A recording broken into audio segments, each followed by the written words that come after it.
In this video, we'll break down the Login tab of settings into small parts and describe which part does what. At first, go to User Meta Settings. Then, Login menu. This menu contains all the login settings. Login Page section lets you select your page of choice to log in. Click the Create button. It will automatically create a login page with shortcode, User Meta Login. You can disable the default login option if you check the checkbox.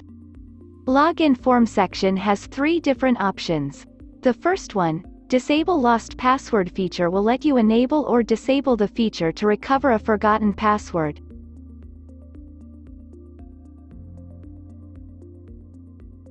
If enabled, you'll see a link under your login form. The second option similarly controls whether a registration link will show to login form or not.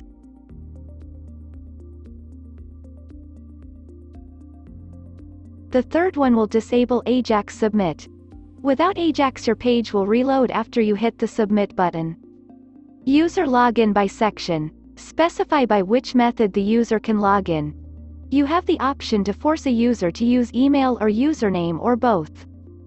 In Reset Password Page section, you can automatically create a reset password page by simply clicking the Create Page button.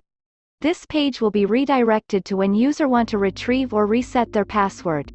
To learn more about it, we have a video on Reset Password. Please check the link in the description below. In Logged In User Profile Settings section, you can see a text box with different role. This text box will let you choose all the text you want to present to a logged-in user's personal space. The placeholders and their short description are given at the bottom of this section. After configuring the login settings, make sure to click Save Changes. This way, you can configure your login settings. Thank you for watching.